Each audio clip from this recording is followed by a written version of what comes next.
Welcome back. We're going to have on a great guest today. We'll have on Wilbur Valdez, head coach of Union City, won their first sectional title. Been a legendary coach, winning season year after year after year. Played at the U, was a fullback there. Played with a lot of legends. We'll talk about that.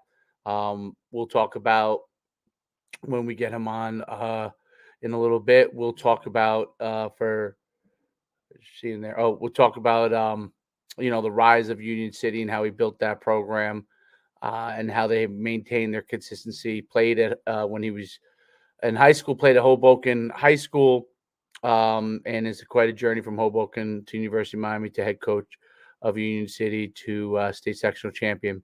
We'll have Wilbur Valdez on. We'll also soon have Coach DePascal on. There's a ton of things going on that have been pretty incredible in the space of college football with Texas A&M, with Mike Elko being named head coach there, which is was a little bit controversial because Mark Stoops was going to be named head coach, and then that quickly shifted to Mike Elko, who had coached there before. I think it's interesting that he did a great job at Duke, but will that translate to Texas A&M? I mean, getting recruits is not the problem, but playing in the SEC is.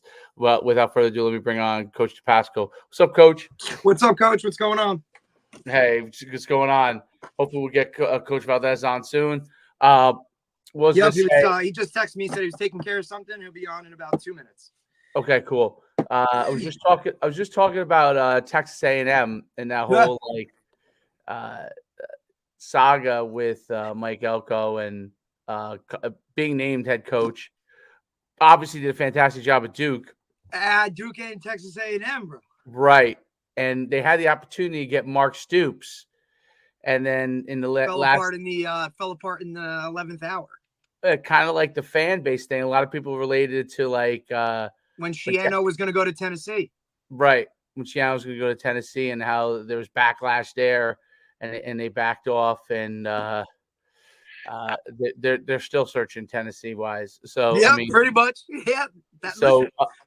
We both know that one. Look, everybody wants to always, hey, get rid of this guy, get rid of this guy. Like, we need a new guy. The grass isn't always greener, and there's not. I mean, everybody thinks the next move is the best one.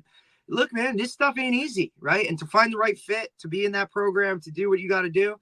I mean, when's the last time Texas A&M was really like something? I mean, you had a little Johnny Manziel era, right, where they brought some notoriety to the program. But when's the last time they really won? Bear Bryant.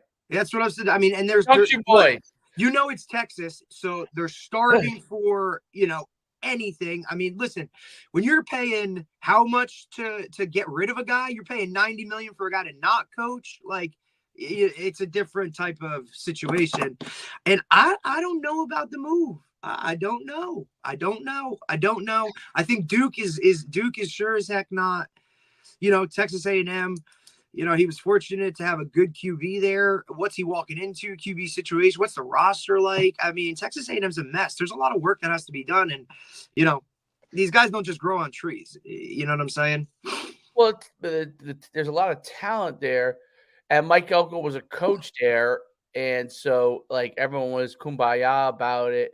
I don't know. I mean, to me, Stoops would be one of the top candidates you could have available. And what Stoops is, I mean, let's look at Bear Bryant, right? He was Kentucky. That's where he actually he turned around Kentucky, Bear Bryant. Then he went to Texas A&M. Made them into a national champion. Junction Boys. Yep. And then he went to Alabama, right? So where he made his staple. Yeah. So if you think about it, they almost they could have had maybe the next Bear Bryant there. What Mark Stoops has done has been pretty incredible at Kentucky. Duke, I mean, right. And you're talking Mark Stoops, the guy that came from, Miami, and then he was at Florida State for a while. So he's been around those big programs that have done it. Only when he was with them, he was in a coordinator role, right? So Kentucky, that was kind of the first, okay, they always looked at as bottom end of the SEC, right? They always just kind of get beat up, but they always finish around 500. So here you go. Like now you have this guy willing to get to your spot and it falls apart. I mean, I don't know. To me, I would have thought that would have been a better fit than Elko, but how about Lance Leopold? What do I know? How about Lance Leopold? Like what he's done. It's always amazing to me that he doesn't Where's get Cliff named. Kingsbury? What happened? Where's Cliff Kingsbury? He was the OC there with Manziel. Why isn't he going back? Cliff Kingsbury sits on the beach, dude. Like, USC. But now listen, the Carolina Panthers just fired Frank Reich like 9 games into his first season. Incredible. With a brand new quarterback. His pick. It was his pick? Well, that's what they're blaming then. Well, here's the deal, too. I mean, also, I just think that, like, I don't know. I'm not a big fan Bryce of is great. How does a 5'10", like, how does a 5'10" guy survive in the NFL? Not 5'10", 220. 5'10", 180 survive in the NFL. Like, What I love, though, is C.J. Stroud, bro, and how he's just lighting it up, man. And I love to see that, right? Because, those Ohio State quarterbacks in the NFL get a bad rap. Yeah, well, he's the first one to really. First one. Yeah. To actually do. I mean, now look, I don't count Joe Burrow as an Ohio State kid. Well, no, Joe Burrow definitely isn't right. But I mean, who is the other one? The only other one that had any type of success was because he was just a pure athlete and won the Heisman, right? What was his name? Who am I talking about? Ohio State, little guy. Troy. Yeah, won the national championship. Won the national. He was there. I don't know. I'll get it. I'll pick it up. But yeah. I mean, look. This is where these 2 weeks give us most of our content to talk about nonstop coaching wise when it comes to this guy's here, this guy's going there, this guy's going here, because tis the season, right? Like it is what it is. The end of the seasons have come. All right, this didn't work out. Now we're going to give this guy a shot, give that guy a shot. But, going back to what I was saying with Frank Reich. Troy Smith. That's it. I played for the Ravens a little bit. Yeah, I don't think he did very well, but. No. But I would say guys that when you lose a job or you get fired, those guys that now go and jump right back into another job, I don't know, man. My thing is it's always, okay, I got fired. It doesn't matter what the situation is, right? Let me take a step back. Let me evaluate how I do things. Maybe I need to do this. Let me go see some people, go talk to some people. I'm not a fan of guys that jump right back into it and just take another gig right away. Right. I feel like you need that little decompression. You need that, okay, let me kind of evaluate everything that's going on within my program or how I do things, and then you can move forward. I mean, look, it's also not like Frank Reich was a killer with the Colts. No, he didn't do well there. Didn't do I mean, well. I was hearing a report that he's the greatest backup quarterback that ever lived. Well, I think he's the guy that executed the comeback when they said that they were down. A career backup. College, he was a career backup at Maryland and only came in and won a big game or whatever. Pros, the same thing. He was a career backup or whatever. I mean, McAfee was talking about it yesterday. He coached them when he was with the Colts, right? Because Coach Reich was an assistant or whatever. And he's like, look, I love the guy as a position coach. Some guys just aren't head coaches. We talk about that all the time. Did Frank Reich, who was he behind in Maryland? Boomer Esiason? Or? Oh, no, come on, man. That's you. I know. That's what I'm saying. Let's see if I'm You're right. the guy, man. You're the I didn't even know he went to Maryland. Frank Reich looks like he just rolled out of bed. They also did that. When they do this is what the president looks like at the beginning of his term. This is what he looks like 8 years later. They did Frank Reich. It was a funny meme. It was like Frank Reich on day 1 of training camp, Frank Reich getting fired week 10 or whatever it was. Oh. My man needs a spa. He needs a little avocado facial, some cucumbers on the eyes. He needs to be relaxed, man, because he wasn't really bad until he got fired that in 2020. Oh, he's in a slump, man. He's in a slump. Dude, he hasn't done Well, he was 10-6 at Indy, then 7-9. But he had Andrew Luck probably, right? Well, Then that's when Andrew Luck walked away. I think he dealt with that whole situation, right? Or was that before that? Well, we're finding. I don't know when Andrew Luck must have walked away in 2021 or something. Because is that when the? But when he was 10-6, 7-9, 11-5, then 9-8, 3-5 fired, and then yeah. But I was.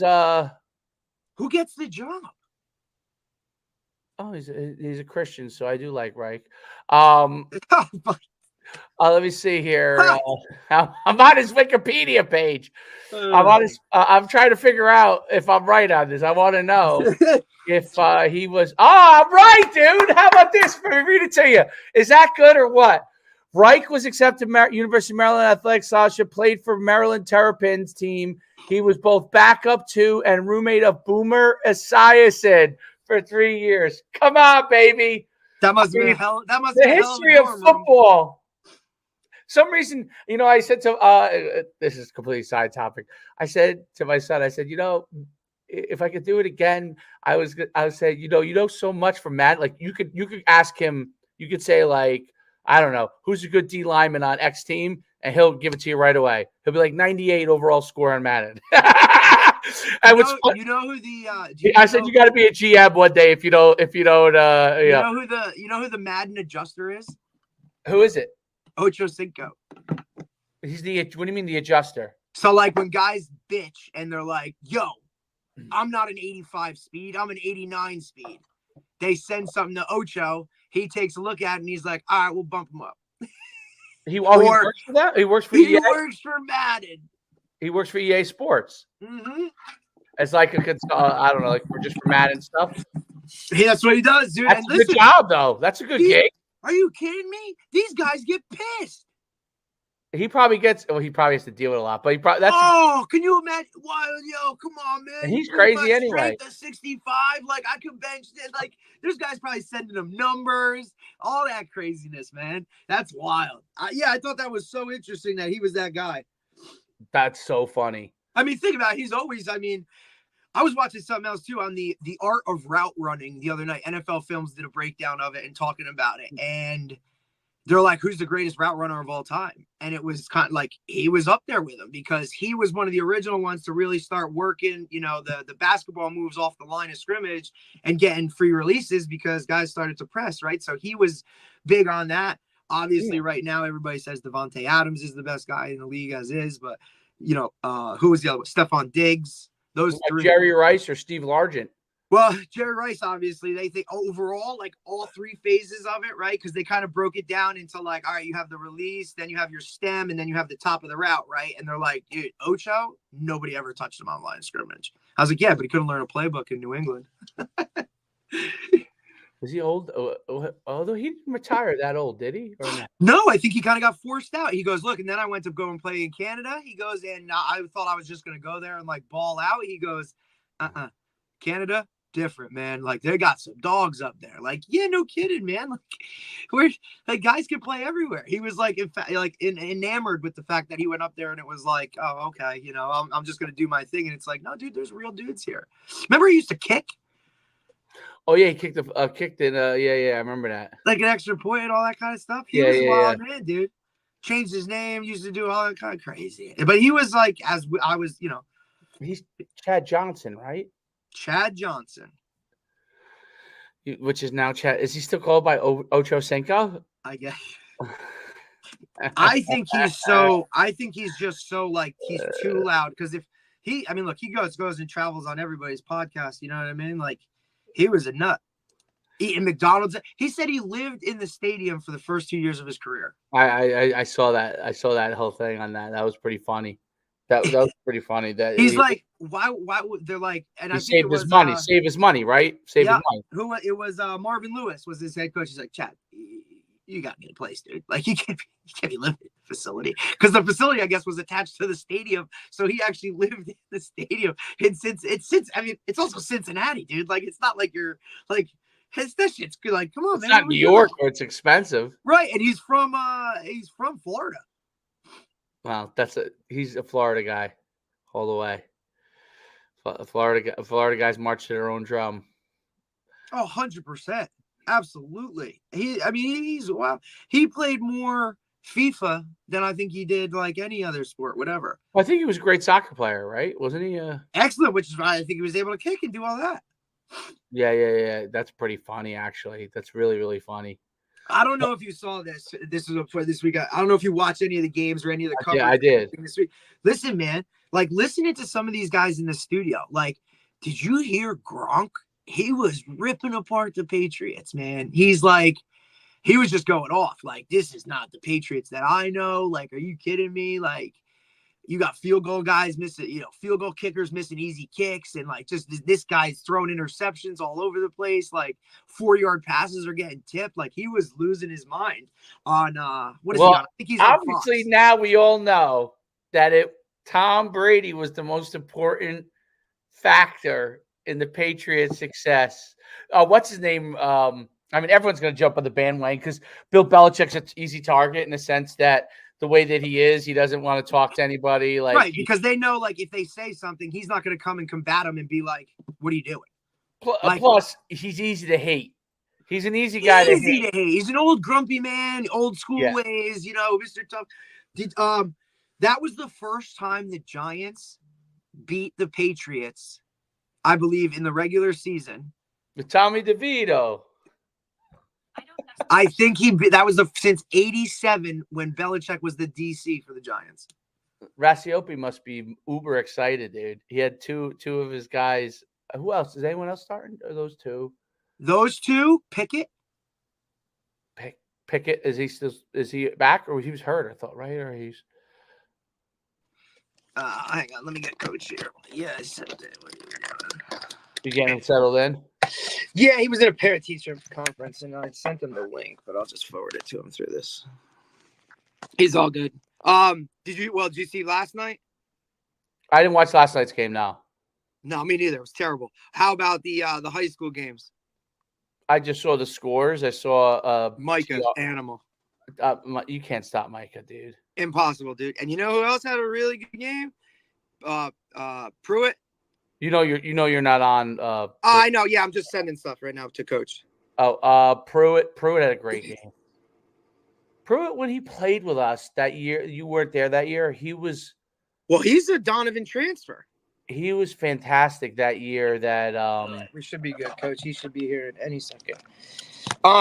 He was fantastic. He's like that X factor, coach. He's that guy. He's very athletic, very, very athletic. And then, they just have a lot of weapons. I don't think PCT has as many weapons as they have. And that's probably why. But the shocker was Rumson had the lead. But they were up at 14-7 and lost 21-20. That was a big shocker in overtime. But Westwood is the one North Jersey public that really, really just blew everybody out all year long. That was going to be a good game between them and Rumson. I think I lost Coach D. I don't know where he went. He's surfing somewhere. There he is.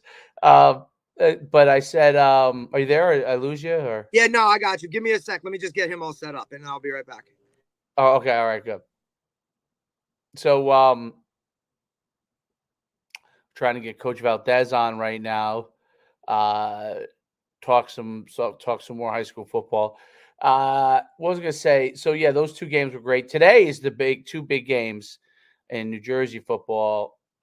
Red Bank Catholic versus DePaul Catholic in the Parochial B, and Bergen Catholic versus Adele Barton. So, Del Barton's only loss, was to a school out in Pennsylvania in a close game. Bergen Catholic's only loss was to Chaminade Madonna out of Florida. So that and they haven't met this year yet. So this should be a great game. And then obviously Red Bank Catholic, which is the power of the Shore area, versus DePaul Catholic. which has had a lot of success. And that's a rematch for the third year in a row, I believe. I think DePaul Catholic was Gonna be a good one. DePaul won last. Yes, DePaul won last year. RBC won the year before. Right. So this is round 3. And they've developed a little something. It's gonna be a nice cold night.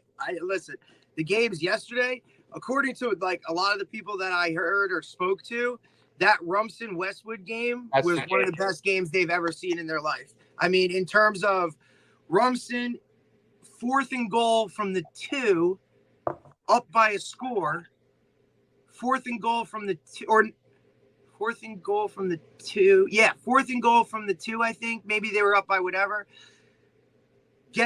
Westwood gets the stop, drives 99 yards in 5 minutes and 30 seconds to score, tie it, and go to overtime. Whoa. And then wins in overtime. And so then whatever happens, overtime, then they go. Rumson must have scored, and then Westwood scored to kick that. Rumson scored. Rumson scored. They blocked the extra point.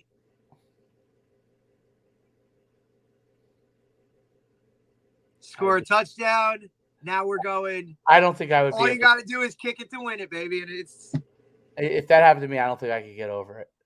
If I had a blocked extra point, I don't think I could ever get over it. I think I'd be talking about it for 25 years. Listen, my state championship, they're up 7-0, or we're up 7-0. They score, we block the extra point, 7-6. I'm like, yeah, we're gonna win 7-6. We're gonna win. We don't know, I mean, whatever. Not how it worked. Not how it worked. But it was, yeah, of course. I mean, I hate to say this, but and Coach presented. If you look at it, the teams in New Jersey that have won state titles, like a lot of them are wing T teams. I noticed that. I saw a whole thing on that. Westwood is not, but mainland is. Mainland, Mountain Lakes.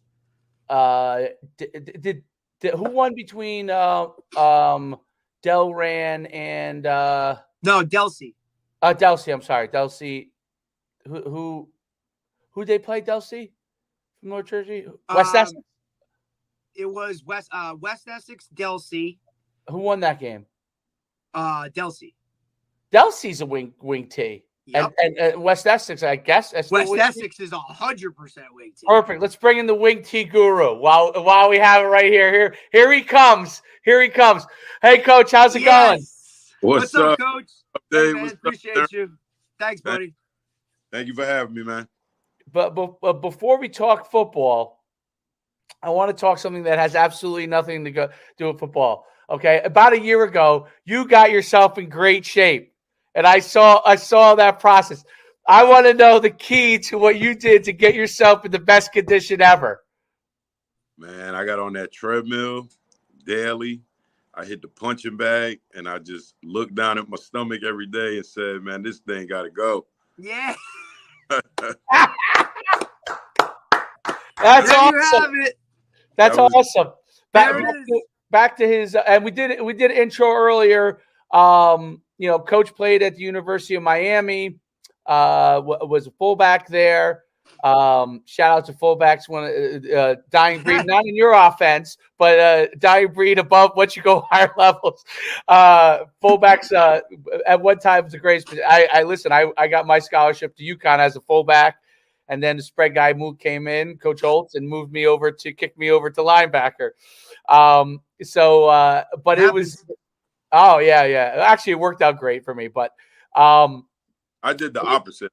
Linebacker. Yeah. Oh, you went from linebacker to fullback. Yeah. Oh, interesting. Yeah, Randy Shannon brought in the top 5 linebackers in the country the year after they got me. So I looked around the room and I was like, I could be 4th team or I could be 2nd team and get some reps. So I moved over. They knew I was an all-state fullback as well, and I could catch and handle the ball and block. So absolutely, it was a blessing for me too. No doubt about it. Yeah, those guys they brought in, they weren't really such, they weren't really some slaps that you were playing with. I mean, and Morgan was all right. Yeah, he was okay. Not bad. And he was only the first to come through that whole through the. Once you were gone, that thing just continued to go whoopoo. Was Vernon Hargraves there when you were there? He was there after when Randy Shannon left the Dolphins. Then it was Vernon came in, but I had already moved to fullback with Coach Solinger, Donnie Solinger. What's funny is my linebacker coach in college was Vernon Hargraves. Yeah, he was at UConn. Yeah. Right, he was a UConn guy. He did never want to leave UConn, but when Holtz came in, he was there with Holtz for a couple of years, but then he decided that like it was best for him to to go. Well, yeah. I mean, to look to see, he would have never picked his head up. I mean, he loved that place, and then looked up, everyone wanted him. He went to Miami, So that's not bad from Connecticut to Coral Gables. I'll take it. Yeah, I'll take that weather. I'll take that weather move. That's for sure. So we were just talking, and we'll jump right into it. Like you guys had a sectional title this year. You've had a lot of success. I mean, I put in the title legendary coach Wilbur Valdez. I mean, well, yeah. I mean, come on, man. If he's not already legendary, he's certainly on his way. And you've had tremendous success running the wing tee. And I have a theory as to why the wing tee, I don't want to say it's a resurgence because obviously a lot of the programs have been running the wing tee, but I would say a resurgence of success, right? Like with the wing tee. And I have a theory on it, but I'm curious to hear your side of it. But before I do that, right? Originally you at high school, you played a Hoboken, and you guys ran the wing tee there, right? Right. So Coach that's Stinson? Where you originally, I guess, got the foundation for the wing tee. Who was the head coach back when you was it Coach Stinson? Yeah, Ed Stinson. Okay, Ed Stinson. Stud. So talk to me about what do you think? You guys have had tremendous success with the wing tee. A lot of programs have had some great success with it. Explain to people who don't understand, maybe like guys who are only spread guys, what is really helped the wing tee really sustain its success over time, and now even enjoying, at least in the Northeast, a resurgence of success. Well, I'll say this, and it goes back to some of the things Coach Stinson used to say. When you run the Delaware, you attack the middle of the field, the perimeter of the fields, with your multi-back attack. You got your misdirection, and you don't need your linemen to be complete studs. You have a lot of gap and angle blocking where you just guys that can get off the ball and create a permanent hole in the defense. So those things are certainly important. I think when you also, another thing Coach Stinson said recently, he sent me some literature on some stuff he wrote and read about. The wing tee in a lot of ways is the spread. He calls it same girl, different dress. Yes. Right? It's all it is. I mean, you're attacking the perimeters with your jet sweeps. You're attacking the middle of the field. All spreads teams still run ISO. They power. You still run trap. So it's basically the same thing, and you just window dress it a little bit differently. Okay. But I think wing tee is still successful nowadays. One of the main reasons is that the personality of your team takes on what you do, obviously in practice, what you do in the weight room, and all off season and obviously in summer practices, we're going against each other. And I think you can't run the wing tee, or you can't run any type of power offense and be soft. And not saying that any of these spread teams are soft, because obviously our kids are all programmed to be tough kids. But you're practicing against ice. You're practicing against, taking on guards on sweep, et cetera, as opposed to, defending the bubble or defending in. Like, it's a little bit different when that's what you do all summer. So I think the defense takes on the personality of the offense, and the offense, vice versa, takes on the personality of the defense. And one of the things that helps people that are still wing tee is that no one's seeing it anymore. So if you have a young who, let's say a 30-year-old coach, he doesn't know what he's looking at. He's seeing three. He's been in a shotgun spread 4 wide empty. Like, he knows how to handle that when it's this way, but he can't handle that other kind of stuff. Oh yeah, if you think about it, let's say a guy who played in a spread system or in an I formation system, then went to college, which most likely he didn't see the wing T, then Hell no. got right into coaching, and then now all of a sudden he's a coach, and he has to try to defend an offense where there's three backs. A lot of times they're going in different direction. The quarterback does a good job of handling the ball and hiding the football from the defense. Like that's pretty tough to defend. Like I played linebacker, and Dave and both of you guys know when you're on the defensive side of the ball, the main thing is to find the football. So Right. the way you got one back in the backfield, if your quarterback's not a runner, we know Pretty easy to know where the ball's going. and off on that guy standing right next to the quarterback. That's simple.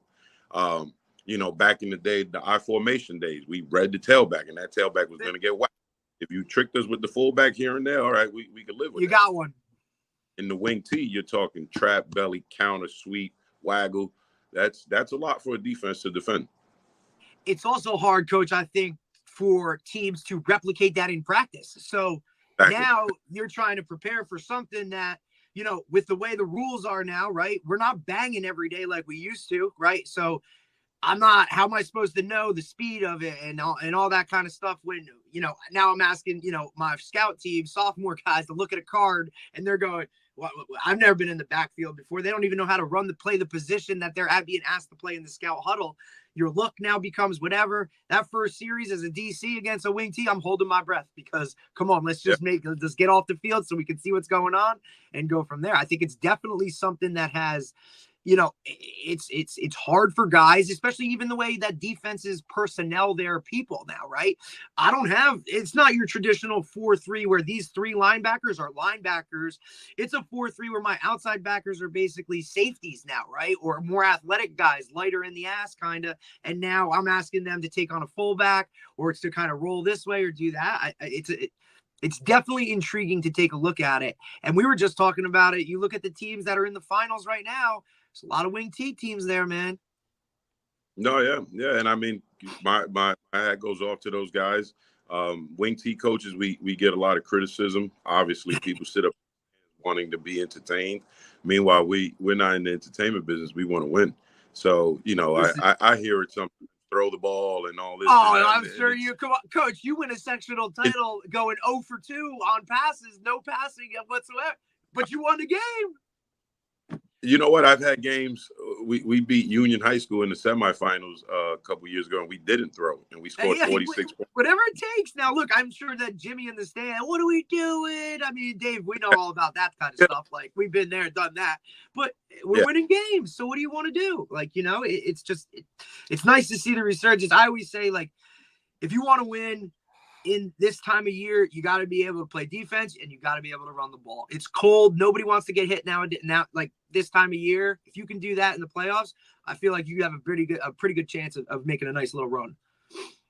Yeah, but that's where I give coaches the most credit for. I mean, being able to, because when it doesn't work out, everybody knows why. Everybody's a genius and everybody's a critic. It's because of that offense. Somebody on Twitter the other day, it was like a side compliment. It was like, well coached team. I would like to see him open up the offense. Yeah, if I open, I wouldn't be who we are. They don't realize that, you take that away from it, and now all of a sudden now the defense is a little weaker because they're not seeing it. And they don't understand game management, clock management. Like when you run the ball consistently, you're in control of the football game from the beginning. Like sometimes I want to get the first down on 3rd and short. I don't want to go 1st and 10 to 1st and 10 to 1st and 10. Like sometimes that's my plan, to get 3 in a cloud of dust. If you have a great offense on the other side and you keep them on the sideline, keep them off the field. Or just to impose your will on somebody. Like, look, we're going to, sometimes you'll hear, oh, that's the same play. Okay, yes, it is. Stop. You're right. Yes, it is. And I'll tell you we're running the same play, but I should be better than you to move you off the ball. And this is kind of how we set the tone. Yeah, the only thing we've done a little bit different than what I came up in, we do a lot of shifting. We do a lot of motioning where now, the strength may be called one way, and we could adjust that just with a quick motion. Now you might have, it could be a personnel thing where you have your best players to the tight end, and then all of a sudden we shift, and now we're running split end side. You know, you could have your dive back split end combo, or your tight end wing combo, and then with just one shift, that all changes up. You know, the main thing for us is the faking, right? Like when you're not carrying the ball, you need Carry to out your fakes. you need to give the same amount of effort as if you were getting the ball.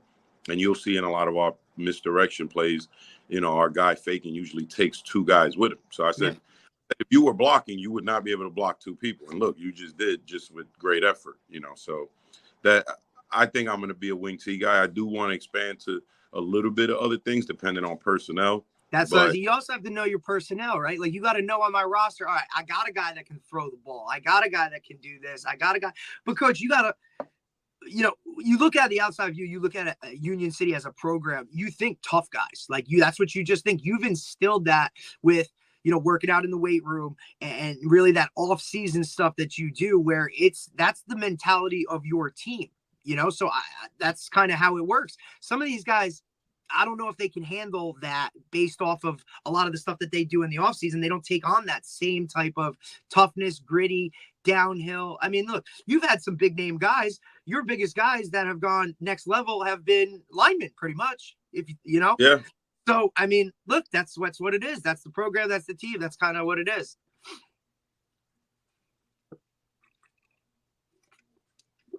I think you muted yourself, Coach.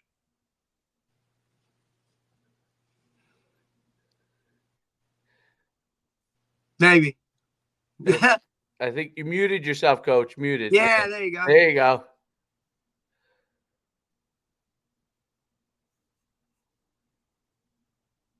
No. Never mind.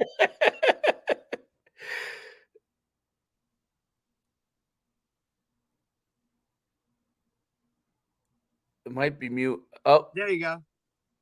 Now, yeah. Can you hear us? We can hear you. I can't hear you, but you can hear. It may be the happy. No, he's not. He's not muted on the app. So Can you mute him on that? And maybe I could try and mute him. Unmute him. Yeah, mute him. Maybe. See if that works. No, I think it's on his side. Yeah, I think it's just log out, come back in. Yeah. Any better? No. What if we? Maybe. He should be all right. Huh? It must be maybe log out, come back in. That might help you. I can't hear you now. What I will say though is it's maybe we'll log him out. I'll log you out. And yeah. There we go. Perfect. There we should be able to come back.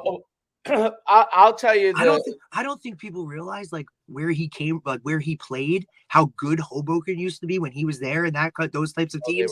And then to go to Dave, like he walked into the University of Miami, and he was the fullback for Edgerrin James, right? Like that was the start of their whole like progression to that 2001 championship team. He's probably a handful of years younger than me, maybe, I guess, or a few years younger than me. Well, let's see. You graduated UConn what year? My last year playing, my fifth year was 96. I want to say that's right around when he got to college. Okay, cool. Because I believe he was leaving right at the tail end. Coach, what year did you enter Miami? I got to Miami in 96. So okay, you're right. So that was my last year of playing. Was your first year? Okay, that makes sense. There was a running back from Hoboken that was probably around my age, I think, who was unbelievable. I never knew what happened to him. So you would have been who is it?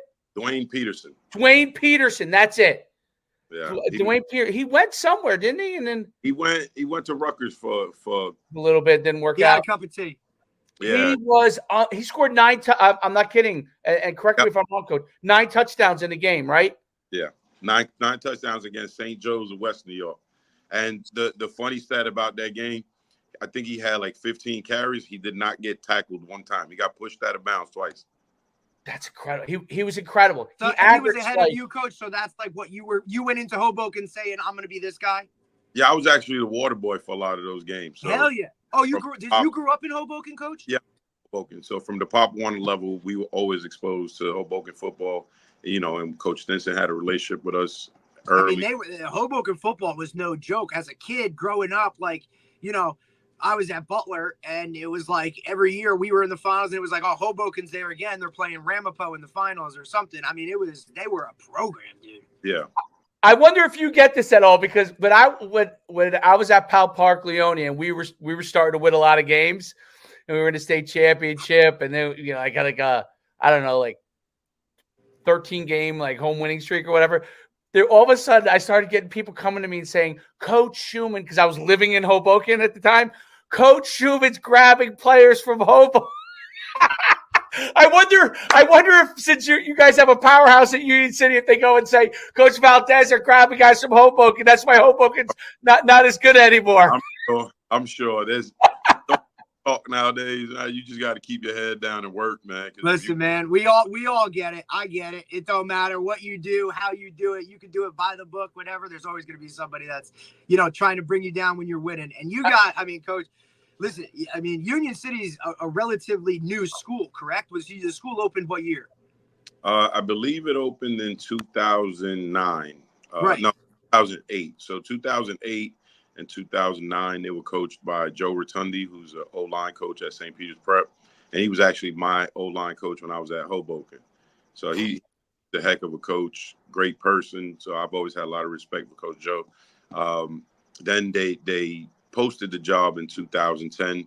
I was at Ferris. We had 4 consecutive winning seasons there. So we kind of were getting rolling there. And then that's when this opportunity, came. And we've been a stable of consistency, man. That's what Absolutely, Coach. And that's where I met you when you were I first played against you, and when I was at Passaic Valley and you were at Ferris. And, yes. Looking around, seeing what you were doing with, a smaller program, really kind of some restraints on it in terms of certain things. And then when you got this gig, man, I was excited for you because I knew it, bigger population, you know what I mean? Your area, and now to see the school and to see kind of how you've continued to trend upwards, you just never see, you never see Union City with a bad year. It's you know what I mean? It's just, I don't really see it. Yeah. And that's what I'm most proud of. A lot of times you see some programs that they'll put out a good team and they'll go from 9-2 or 10-1 to all of a sudden 3-7, or, they'll have some down years. So we like to think that, that's a tribute to what we do in the off season to our kids. But, and that's one of the things I always promise, we're never going to go away. You can't win it every year. And then God knows it took us a while to get over that hump and win one, but we were always there, and not for, some things that just happens, just fate. We might have had a couple more, questionable calls in the past. We've had, some injuries, whatever. But one thing we're going to promise you, we're going to be there. We're going to be in the playoffs. We're going to be in the semifinal. We're going to be in finals. And that's what I'm most proud of, that we're not a team or a program that's just a good team 1 year or a good team for 2 years. We're constantly, in the mix. What are some of the things that you try to instill in your team from a philosophical standpoint, like some core tenets that you want the kids to come away from? I know you're an administrator at the school, so that's a job where you're in a big leadership role. Obviously, as a head coach, what are some of the core tenets that you want your players that come through your program to come away with? There's so many different things, from the things that we preach on the field to the things that we preach off the field. Obviously, in an urban environment, those things go hand in hand at times, but sometimes not, So one of the things off the field that I always remind my coaches and some of our older guys who have already bought in is that we're competing against the streets, right? So we have to be as glamorous. We have to be as fun. They have to get as much attention, because those are the elements that the streets are giving our kids, and that's why they're choosing that. And a lot of times, we let the sport or whatever activity it may be, we let it become boring or monotonous, where it's the same thing, and it's, you know, or the coach is a drill sergeant, and now you compare that to a little bit of freedom out in the streets, doing what you want when you want. So I always remind them guys, I said, look, man, it's either this or the streets. We have to appeal to these kids the same way the streets do. So we have to make this fun. This has to be a family environment where kids can be themselves, where they can have a good time, where they can make a mistake and not be belittled or made fun of by a teammate, or especially not a coach. So we have that going. We blast the music during practice. You see some of the young coaches dancing. You know, well, you do have that flavor on your staff. I don't think Coach McKnight has better moves than your DB coach, but that, like, he ain't getting that. But I'm sure he'll swear by it. No, so that's what I mean. Like, we've taken the approach of, and you know, you probably heard this in some rap lyrics when Jay-Z says, "Check out my swag, I walk like a ball player." You know what I'm saying? Like, you got a rapper wanting to be a ball player. And so I've done, like people want to be you. You don't have to want to be them. Don't dumb yourself down. You know what I'm saying? Like, athletes, we're the top. We're the top of the pinnacle. You don't have to say, oh man, that dude, you know, don't got to go to practice. He wishes he could come to practice. You know what I mean? He just doesn't have that. So we try to like make that real relatable. Like, these dudes, like, if you look on a Friday night, a lot of those quote unquote street kids are sitting up in the stands. Yeah, man. They won't be there. So we try to do that. I mean, as far as like what we preach on your day-to-day basis, probably what you're going to hear from anybody else. Work ethic, especially with our kids, we want them to respect not only their environment, the people around it, but to respect the game. You know, and I'm sure, like, I'm 46 and I'm like the OG in Hudson County, which I'm like, man, I can't believe it. When I started coaching, it was Stinson, Askeles, Hanson, you know, the dad, Ricky Rodriguez. So it was like, I was a kid. Those were the OGs. So I was like, wow, like, I learned a lot from those guys. And you know, sometimes, like, we're not them. No, we're definitely not. But at the same time, we have to keep some of them. You know what I mean? Like, we can't reinvent the wheel. We can't try to reinvent the wheel. Those guys were great for a reason. And I'll stop quoting Stinson. I'll never stop, you know, saying or doing or feeling the things that Stinson felt when he coached, because it's a new generation or because it's a new era and you can't do that. Like, no, that's BS. I'm not lowering the standards. That's what I learned. That's what got me to the places I've been, and I'm not going to change that. And that's why instead of 100 kids on the team, we have 50. I think, which is unlike other Group 5 programs, right? So, like, every team that you're probably playing in the playoffs has 25, 30 more guys on the other sideline than you, but that's where it comes down to, like, you know what I mean? Like, all right, what's the core really made up of? There's some exclusivity, right? You can't just jump in and be able to hang on. You know, that's it, man.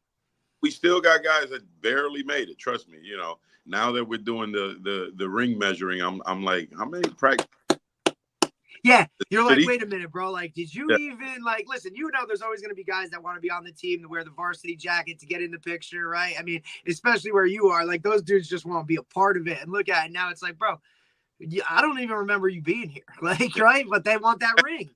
And I think that's where we do a good job of holding them accountable. And I feel like, you know, and you guys know, the world has changed, especially post-COVID, and everybody's very, like, hypersensitive to how you speak to a kid or how you treat a kid or whatever. And I think it's a disadvantage to these kids because we're not holding them accountable for or preparing them for real life. For life, yeah. What happens in life when your boss says something to you or you do this? I will credit you one thing, though, Coach, and then Dave, I'll let you go.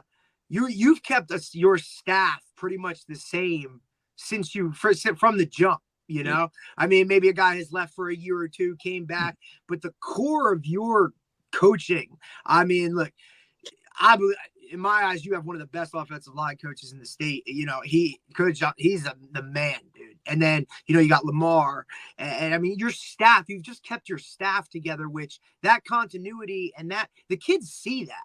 Right. Like, so they see how close the coaching staff is. And like, this is what a team is really. So you're kind of practicing exactly what you preach. So I just think that was something I wanted to mention, just that your staff is absolutely phenomenal. No, yeah, those guys have been great. And I think we've developed a high level of trust other and hit it on the money. I think our kids see that, and it has everything to do with what I said prior when I said that this is a place where people want to be. And when I say a place, I mean the program, wherever we are, whether we're in the weight room, whether we're on the field, whether we're taking a trip to Rutgers or the Giants Stadium, whatever it is that we're doing, people want to be around the characters that I have here. Whether it be, I could be in a bad mood one day and Coach Johnson or Coach Ramos, hold it up, or Coach Wright or Coach McKnight or Coach Flores or whoever it may be. We have all different ethnicities from Hispanic to Black to white. Our linebacker coach is a 71-year-old white man. You know what I mean? Our DB coach is a 30-year-old Black guy. The head coach is Dominican. So it's like you could just go on and on. But again, it's a fun place to be, and I think that's why our coaches don't want to go anywhere either. I think you mentioned something that I think is really important, that the kids have to understand that people want to be great athletes. Like, it's not the other way around. Being a great athlete is such a rarity, and being on a championship team is even more rare. There's less of it. Instilling the understanding that those guys who don't do the right thing, they want to be you, but they can't do what is necessary to be you, right? And helping those kids understand that, I think, is so important. And you talk about it, keeping them away from the streets, and matching some of the things that they think might be fun by being out in the streets, instilling a little bit of that in your program at the same time that you make them understand that, hey, being an athlete is a special thing. Like, those guys can't do that. They can't do what you can do. Not only can't they do it athletically, but they're not willing to work to accomplish anything. And in itself, on its face, that's special. That's why you see rappers and musicians and actors on the sidelines of these college games. They want to get as close to it as they can, because they can't do that. They can't be in front of 100,000 people cheering them, because they could do some things athletically that nobody else can do. And I think that is a really, really important point with the young people today, to help them understand that. I love that you really try to instill that in them, because what their skill set is rare, right? Is rare, and people can't do that. People don't have the work ethic, and maybe not even the athleticism or skill set athletically to do it. And they should embrace that, because the other guys, they don't have any skill set. They don't have any skill set. You guys are the ones with the skill sets. You are the ones that have something special, not those guys. They have nothing special. They're just trying to trick you. They're just trying to trick you and thinking that you should be over on this world, when you're the one that actually has the gifts, and you're the one that actually has the hard work. And also, that being said, like, it's a good comparison where you compare it to, the Hollywood stars and all that go on the sidelines. But at least in that case, those people also have a special talent and a special skill. Right. In our case, when comparing our kids to what's out in the streets, those guys have nothing. Those guys have minimal skills. Some of them can't read. Some of them can't write. Some of them can't on the block because they smoke Black and Miles and drink Hennessy all day. So we're not even comparing ourselves to great Hollywood stars. We're comparing ourselves to people that have chose the minimum, because it's a way for them to get the same attention you're getting on the field, which you sacrifice so much to be able to get that headline, or to be able to get that girl to look at you. Yeah, man, those clicks. Now, meanwhile, these guys just stand on a corner with their pants hanging off, and they're getting, or they think they're getting that kind of attention, because unfortunately, some people do glorify what they're doing, and they're getting attention for doing the minimal. They're doing nothing. They're standing on a corner doing nothing, just rotting away and getting some attention. So now you got two choices. I could be waking up at 6 a.m, lifting weights, learning plays, getting hit, blah, blah, blah, to be noticed in life. Or I could just be the on the bottom of the totem pole and just stand on the corner, and that's basically what we're competing with. And you'll still be standing there the next 20 years. I always tell them, I said, if I take you right now to where You're the same dude. Same dude's doing the same thing. So and if they're not, they're dead. correct. Or in jail. Or jail. Correct. Or not doing well. I mean, they're not doing well, like struggling every single day because they made poor choices, right? Even if those guys wake up 20 years from now, they're still going to regret it. They're trying to figure it out, and it's sometimes way too late, man. Like, this is the time to invest in yourself. Right. See, and I love that, because they have to mesh being able to be. Everyone, I hear this all the time. They're just kids, right? And it's like, well, listen, the objective is to take these kids and to make them into successful adults, right? No one's saying they can't have fun and hang out with their friends. What we're saying is, hey, they've got to be prepared for the next step. And football, academics, doing the right thing, those are important part of being the next step, because what happens if you're doing a poor job in high school, chances are you're going to do a poor job in the next phase, whatever that is, college, if not college, your job. And it's going to continue until all of a sudden you wake up and go, oh, my goodness, because you know this, at being 46, I'm going to be 50 in February. Man, it goes by like this. You look at my beard, man. Yeah, wasn't always like that. He wasn't out in Coral Gables. It goes by. I still feel like I'm that guy in college. I just can't move as fast, right? No, not at all. I also think, Coach, you being in the school too is a whole different type of, like, now you can really control and I'm not just talking about your team, right? I'm talking about all the other outside stuff that's coming down on that team to be like, hey, you should do it this way, you should do it that. You can now kind of control the mass population within the school itself. I think that's extremely important. And obviously, you do a great job with it. Like, and your role within the school isn't an easy role. No, it's certainly not. And I think, the way I personally do both jobs is, I recall from some of those old school people that I told you about, there would be a sense of I would feel almost like they were bigger than life. Like I would be intimidated. Like, you're around your head coach, even just a young coach, you would be intimidated because I'm just a kid. Like, I own 2 pair of jeans, 6 t-shirts, and 4 underwear. Yeah, like, 1 pair of shoes. Like, this is what we're doing. Meanwhile, you have these people in front of you who are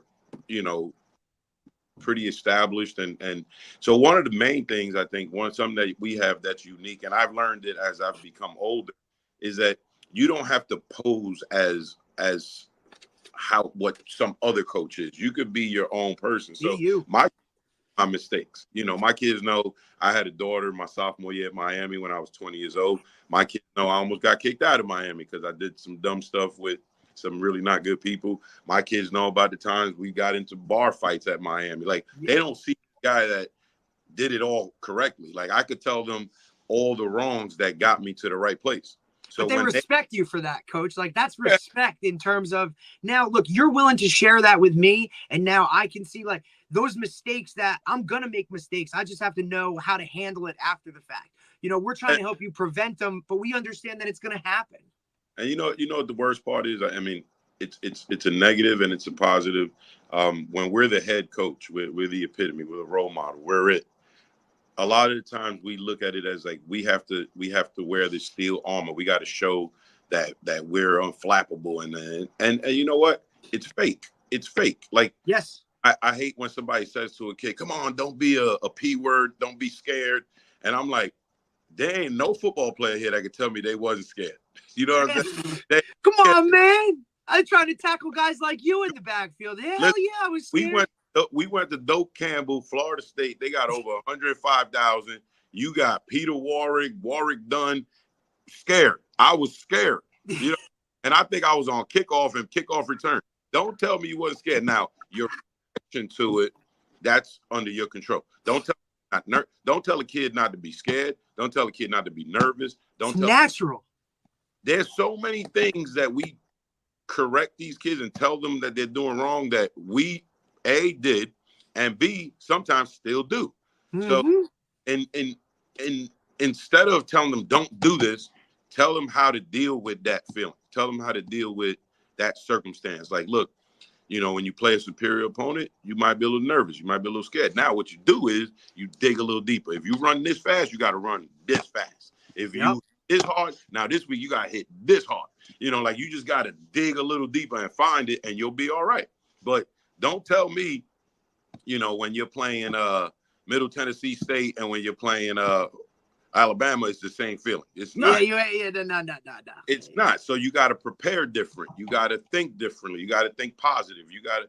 Yep. So there's so much to it. That's why I like some of these sports psychology classes where Coach, I think that's where it starts, right? Because to me, if a player's comfortable enough with you to be susceptible and to you know what I mean, to be willing to share certain personal information, and they trust you, they're not going to run through a wall for you, right? So I think, to me, it's always people, right? It's always people in those relationships. I can coach anybody, but I'd rather coach, I can coach X's and O's, and that's kind of what we talk about all the time. Like, that's the easy part, man. But how do I, that button that I push on my quarterback to get him going might not be the same button or the way that I handle my receiver, right? You got to know each one of your players kind of individually and then work with them like that. And also talk to them about, hey, man, this is normal. These feelings that you have right now, this is part of you growing up, getting better, all that kind of stuff. I think really approaching the kid individually is kind of how coaching is. I think that is more of the successful way to coach now. At least that's how I'm always going to do it. Because I know coaches that cared for me or even gave a little bit more of an effort, man, I was going, right? And look, we all had different types of coaches in terms of, we've had the guy that just a screamer, yelling, whatever, could never do anything right. We had the other guy that would kind of tap you on that happy balance, I think, is what makes successful. And that's kind of how you approach it. And your staff is broken up, right? Like good guy, good cop, bad cop. It doesn't have to be the same way every day, but you kind of just play the role, right? If that guy rips you apart, okay, I'm going to come grab you around the waist and be like, look, this is why, let's do that, right? You got to have that balance. I think that's what kids respond to today. Totally agree.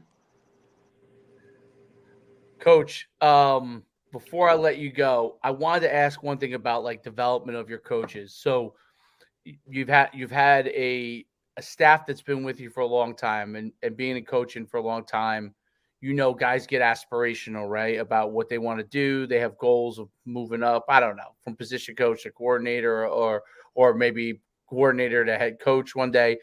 How do you balance continuing to develop them as men and as coaches, and then also, and they've remained loyal to you for a long time, but at the same time, you help them along in their career. How do you handle that? Because that's always a tough thing for head coaches.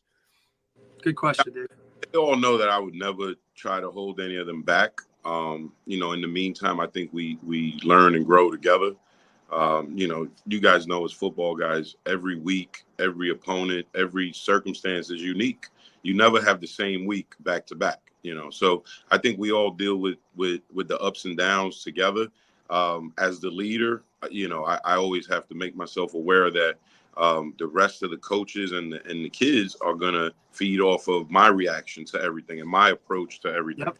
So I would like to say that, when their time is up here and they move up to different places and take over their own programs or whatever, that they would take some of what we did and some of the ways that we handled things and use it to help them grow as head coaches now.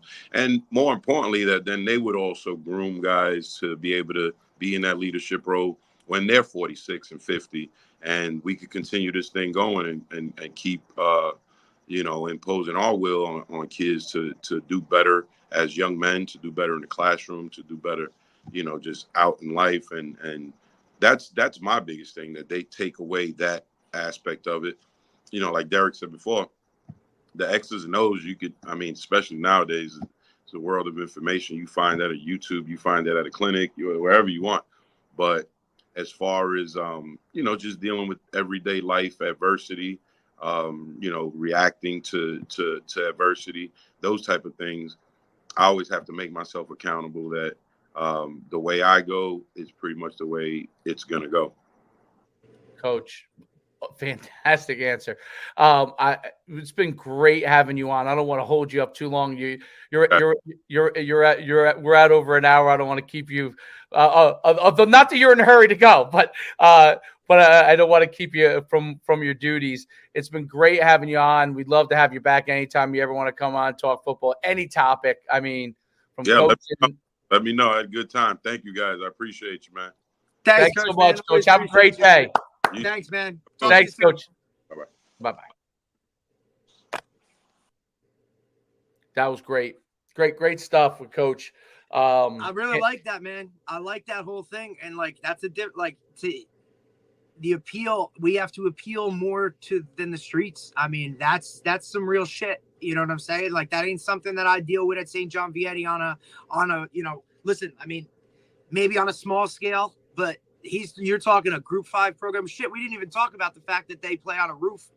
Like, I know. Like, that was one we of the didn't things even talk about the fact that that they, the crow's nest, right? Because they're the Union City something flying. I don't know what it is, something like a bird or whatever. Eagles, Hawks, I don't know, something. But they call it the crow's nest, and like, it is on the roof of the school. It's one of the coolest settings ever. And listen, I've linked up with him. I've known him for a bunch of years, coached against him when I was at West Orange in the finals 2 years. I mean, he's a good coach, man. He's a good coach. He understands the dynamics of his program, right? And how they're different than any other places. And he doesn't, I got to do it like this. I got to do it like this. No, we're going to do it this way. And this is how it's going to be done. And those kids, he's saving lives. You know what I mean? Whether anybody wants to see it or not, he's saving lives doing what he does. And he's being successful, and for him to get his first state title this year or get another, I think this is his first one, right? I think it's his first one. This would be first. I think this was the first. I mean, it's awesome. And to do it 0 for 2 passing, no passing yards, I love it. Oh yeah. Well, listen, when you're rolling, running, there's no desire to put. I mean, you heard him reference. He says, "Look, sometimes I don't want to go 1st and 10, 1st and 10, 1st and 10. I want it to be 2nd and 6, 3rd and 3, so I can just, here I come. This is what I'm doing. Stop me." Right? Like, kind of that arrogant, we're coming at you, tough guy attitude. But that's what his team is. I mean, if you follow him on any of the social media stuff. I know that's the other thing I'd love to talk to him about next time, because he does a great job with his personal social media integrating. He allows people to see him being a human outside of, right? Correct. Hey, I'm at my daughter's softball game, or hey, man, here's me working out. I mean, that's how I knew he worked out, right? Or hey, here I am out with my coaches, or hey, I'm flying to Miami to Edgerrin James. I'm going to his house, and he. Right? Like, this is the stuff that he does. He had multiple NFL guys, multiple Miami guys come to their games this year, right? Like Bubba Franks and all these guys that have played at high level. He has access to that. But he allows everybody to see it. Like, hey, and listen, I love the fact that he is open with his players. Like, hey, I did some things, I screwed up. Like, here's kind of how it is. I'm a firm believer in that, and you know how it is. Like, I coach players, I don't coach plays. You know what I mean? Like, it's about the individual. My guys, I want to know what makes them tick. He really does that, and to have a big time administrative role within the school itself. Now you can see that the school structure understands how important he is to everything. Amen. Let's end it on that note. And great podcast. I think I definitely got to get him on again. Yeah, definitely. I still have to cut up the last one. We got a lot. Yeah. This is number 20. This is number 27. This is okay. Oh, well, yeah, you're keeping track. So hell yeah. Cool, man. All right. Until next time.